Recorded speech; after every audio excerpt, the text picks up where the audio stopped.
네, 반갑습니다. 김동석의 상한가 차트 연구소입니다. 오늘 김동석의 상한가 차트 연구소는 지금 주식 절대 사지 마세요. 이 신호까지 기다렸다가 단 한 주라도 사모으시길 바라겠습니다. 바로 존 템플턴의 매매법에 대해서 알려드릴 예정이니까 오늘 영상 꼭 끝까지 시청하셔라 말씀드리고, 그 이전에 저희 김동석의 상하 차트 연구소가 여러분들의 사랑으로 빠른 성장 나오고 있습니다. 현재 구독자 16,400명이고요. 우리 2만 명을 향해 달려가고 있습니다. 제가 여러분들에게 너무 감사한 마음에 최근에 이슈가 되고 있는 2차 전지 시장 전망과 관련주까지 총정리한 자료를 무료로 나눠드리고 있습니다. 저희 자료를 받고 싶다 하신 분들은 어디서 받을 수 있냐? 오늘 영상 꼭 끝까지 시청하셔라 말씀을 드리고, 이 자료가 어떤 자료집이냐라고 한다면 제가 직접 만든 자료집입니다. 그래서 2차 전지 시장 전망부터 관련주까지 직접 총정리 해놓은 자료집이니까 모두 무료로 받아갔으면 좋겠습니다.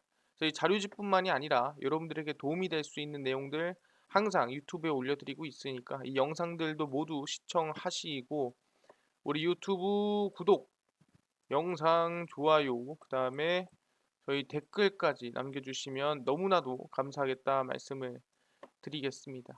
그래서 오늘의 주제는 바로 존 템플턴의 매매법에 대해서 알려드리려고 합니다. 그래서 이 존 템플턴은 과연 어떠한 사람이냐라고 한다면 한마디로 정리를 했을 때 이렇게 얘기하겠습니다. 역발상 투자를 하는 사람이다라는 거고, 이거를 간단하게 얘기하면은 남들이 매도할 때 존 템플턴은 매수하고, 남들이 관심을 안 가질 때 존 템플턴은 관심을 가지는, 어떻게 보면 다른 사람과 반대로 투자를 하는 게 바로 역발상 투자라고 생각하시면 될 것 같습니다. 그래서 이 역발상 투자의 대가로서 엄청난 수익을 낸 투자자가 존 템플턴이라고 볼 수 있을 것 같은데, 과연 어떠한 사람인가 천천히 좀 알아보겠습니다. 존 템플턴은 누구인가 라고 볼 수 있을 것 같은데, 존 템플턴은 1912년 11월 29일생입니다. 사실상 뭐 엄청 오래된 신분은 아니라고 좀 얘기를 하고 싶고요. 예일대 경제학과 옥스퍼드 석사를 지내신, 어떻게 보면 엘리트라고 볼 수 있을 것 같습니다. 상당히 이제 공부에 좀 이 깊은 이 사견을 가지신 분이라 볼 수 있을 것 같고요. 그래서 템플턴 그로스라는 펀드를 만들어서 연복리 15%를 평균적으로 수익을 달성을 했고요. 원금 대비 약 160배 이상의 수익을 달성을 했습니다. 그래서 사실상 월가에서, 그러니까 이 투자가로서도 정말 엄청난, 우리가 흔히 얘기하는 벤저민 그레이머이라든가 워렌 버핏, 이 모든 투자자들 사이에서 사실상 단연 이 투자의 대가로서 뽑히는 사람 중 한 명이라고 볼 수 있을 것 같습니다. 이 존 템플턴은 과연 어떠한 매매 방식을 가지고 있었고, 어떠한 생각이고, 어떠한 이 방식으로 어떠한 결과를 만들어냈는가 궁금하신 분들이 많을 겁니다. 하나하나 정리를 해드리겠습니다. 일단은 이 존 템플턴의 매매 방식은 바게인 헌팅입니다. 이거 뭐냐? 싼 가격을 노려라. 싼 가격을 포착해라. 뭐 이런 소리라고 볼 수 있을 것 같아요. 그래서 바겐 헌팅. 이게 바로 존 템플턴의 매매법이다. 어디가 싼 가격이냐? 어디가 저가 구간이냐? 이거를 확인하는 방식인데, 일단 이러한 이 투자관을 가지고 있습니다. 군중과 무언가 다르게 행동하지 않고는 훌륭한 성과를 올릴 수 없다. 아까 얘기했죠. 역발상 투자. 그러니까 군중들이 가는 방향으로 같이 가서는 수익을 못 낸다는 거죠. 군중과 다른 방향으로 가야 훌륭한 성과를 낼 수가 있다는 거예요. 비관론이 최고조에 달했을 때가 매수의 최적기이며, 낙관론이 최고조에 달했을 때가 매도의 최적기다. 이게 뭔 소리냐? 아까 똑같은 얘기죠. 남들이 다 매수하지 말라고 할 때가 매수의 최적기이고, 남들이 다 매수해야 된다, 지금이라도 타야 된다 할 때가 매도의 최적기다라고 얘기를 하는 겁니다. 장기적으로 주식시장 인덱스는 주당 순이익의 장기적 상승 추세를 중심으로 변동한다.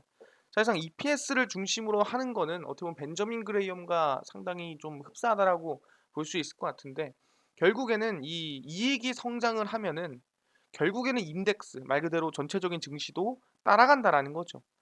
느리게라도 수익이 먼저 올라가고 나중에라도 인덱스는 따라간다. 결국에는 이 주당 순이익이 상당히 중요하다라는 거를 강조를 하고 있는 부분이고요. 자, 여기서 가장 중요한 대목입니다. 기도를 시작하면 보다 명확하게 생각할 수 있고 어리석은 실수를 줄일 수 있다. 바로 이 존 템플턴의 어떻게 보면 이 종교적인 가치관이 나오는 한 부분이라 볼 수 있을 것 같아요. 존 템플턴은 종교를 가지고 있고요. 그 종교의 이 가치관에 따라서 또 매매에 적용을 시키기도 합니다. 우리가 흔히 그런 얘기를 하죠. 뭐 매수하고 기도하기라는 거 하는데 그거를 실제로 존 템플턴은 행했던 사람이에요. 그래서 기도를 하면은 명확하게 생각할 수 있고 어리석은 실수를 줄일 수 있다라는 이런 생각을 했습니다. 이거는 다른 투자자와는 상당히 좀 다른 방향성이라고 좀 볼 수 있기 때문에 제가 일부러 좀 가치관에 넣어놨다라고 생각하시면 될 것 같습니다. 아니 근데 그래서 존 템플턴이 어떤 역발상 투자를 했나요? 라고 물어볼 수 있잖아요. 그래서 그 역발상 투자에 대한 제가 결과 또는 성과를 좀 몇 개 가지고 왔습니다. 이거고요. 첫 번째, 존 템플턴은 제2차 세계대전이 터졌을 때 주식 이 104개를 100불씩 매수해서 총 4만 불의 수익을 챙겼습니다. 그래서 대략 1년 만에 몇 배? 예, 4배 수익을 냈던 사람 중 하나가 바로 존 템플턴이었다. 남들이 다 매수하지 말라고 했던 제2차 세계대전 이 리스크가 터졌을 때 오히려 바닥에서 주워 담은 사람이었다. 역발상 투자를 행했던 사람이고요. 1970년 미국 증시가 최악일 때 투자해서 약 20년의 장기적인 상승 사이클 수익에 성공한 사람이 바로 존 템플턴이었습니다. 이 당시에는 뭐 나라가 망하니 어쩌니 말이 많았는데도 불구하고 그때 최저점에 매수를 했다라는 거죠. 왜? 남들이 다 매도하고 도망가는 시기가 바로 매수 최저기라고 본인이 직접 얘기했기 때문이라는 거죠. 세 번째입니다. 대한민국에서도 투자를 했었는데요. 1997년 우리가 흔히 얘기하는 IMF 위기가 터졌을 때도 삼성전자, 포스코, 대한항공 급락 많이 나왔죠. 근데 그 종목들에 투자를 해서 또 큰 수익을 올렸습니다. 그래서 실제 존 템플턴은 말뿐만 아니라 행동에서도 정말 누구라도 도망가야 되고 누구라도 매수하지 않을 구간에 투자를 하고 매수하는 구간이 있었고 특히 이 104개 종목 중에서 30개 정도는 이 파산이 가능한 종목이었다고 하는데 또 거기에 정말 용기 있게 투자를 했다라고 볼 수가 있겠죠. 참 대단한 인물이라 볼 수 있을 것 같고요. 그럼 매매를 과연 어떻게 했나요? 라고 물어본다 한다면은 이거에 대해서 정리를 해드리겠습니다. 바로 이렇게 매매를 하셨습니다. PER, PBR, PSR, PCR, 주주 수익률 이거랑 한 개 더 있습니다. 근데 이거부터 정리를 해드리면은 우리가 PER은 항상 우리가 강조를 하고 말씀을 드렸던 거죠. 순이익분의 시가총액입니다. 그러니까 정확히 얘기하면은 EPS분의 이 현재가를 나눈 거라고 볼 수 있을 것 같은데 이 EPS가 뭐냐면은 주당 순이익이에요. 그러니까 현재 순이익을 전체 이제 주수로 나눈 거고 과연 몇 년 동안 수익을 내면은 지금의 이제 이 기업의 가치가 되는가를 확인하는 게 바로 PER입니다. 적정 PER은 항상 얘기했지만 10에서 15고 그 이상은 고평가고 그 밑은 저평가다라고 얘기를 했고요. PBR 같은 경우에는 시가총액을 순자산으로 나눈 겁니다. 말 그대로 BPS분의 현재가다라고 얘기를 하고요. BPS 같은 경우에는 우리가 흔히 얘기하는 주당 순자산이라고 합니다. 그러니까 이 주당 순자산 대비 지금 현재가가 얼마나 높은가 낮은가를 평가하는 게 우리는 PBR이다라고 얘기를 했었죠. 그래서 그 당시에 이제 우리가 이 벤저민 그레이엄 투자 당시에 1.5를 기준으로 얘기를 했었고요. 1.5 미만이면은 뭐 매수를 해야 된다. 뭐 이런 얘기를 했었습니다. PSR입니다. 시가총액을 매출로 나눈 거다라고 보시면 될 것 같고요. 순이익과 매출은 많이 다르죠. 매출이 플러스더라도 순이익은 마이너스일 수 있는 거고요. 매출이 크지 않더라도 사실상 순이익은 클 수도 있는 게 바로 이제 다른 점이라고 보시면 될 것 같습니다. 그래서 비슷한 느낌이고요. 얼마의 매출을 내야 이 기업을 살 수 있을까를 평가하는 게 PSR이라고 생각하시면 될 것 같습니다. 실제 이 PSR은 과거에 캠 피셔가 주로 썼었던 이 지표라고 생각하시면 될 것 같고요. PCR 같은 경우에는 시가총액을 영업 현금 흐름분의 시가총액으로 나눈 부분입니다. 그래서 이걸 우리가 확인해 보면은 정말 다양한 부분의 이 재무 상태를 보고 이제 현재 이 기업의 가치가 저평가돼 있나 고평가돼 있나를 평가하는 게 바로 존 템플턴이라는 거예요. 아까 얘기했죠. 위기가 왔을 때 이 모든 부분을 평가를 했을 때 과연 저평가돼 있나 고평가돼 있나를 판단한다라는 거예요. 그게 누구다? 존 템플턴이다. 주주 수익률도 확인합니다. 배당 플러스 자사주 매입을 시가총액으로 나눕니다. 이건 당연히 이제 왜 시가총액이 일로 갔겠습니까? 시가총액이 바뀐 이유는 시가총액 대비 몇 프로냐를 확인해야 되기 때문에 바뀌었다라고 생각하시면 될 것 같습니다. 근데 이제 이런 기업들이 있어요. PER, PBR, PSR, PCR이 높아. 다 높아. 뭐 다 일정 수준에 왔어. 근데 기업이 한 10개 있어. 그럼 이 중에 좋은 게 뭐가 있을까? 뭐가 제일 좋을까를 모르겠잖아요. 이거를 비교 분석하는 방법이 바로 이제 PEG라고 생각하시면 될 것 같습니다. 그래서 PEG는 EPS 증가율분의 PER입니다. 그래서 EPS가 어떻게 증가하고 있는가, 이 몇 퍼센트냐 분의 PER, EPS분의 현재가를 계산을 한 거고요. 그래서 EPS 증가율분의 PER이 어떻게 보면 낮을수록 그 기업은 오히려 저평가돼 있는 거죠. 그러니까 A라는 기업이 있고 B라는 기업이 있어요. A라는 기업과 B라는 기업이 있는데 이 기업 모두 이제 비슷해.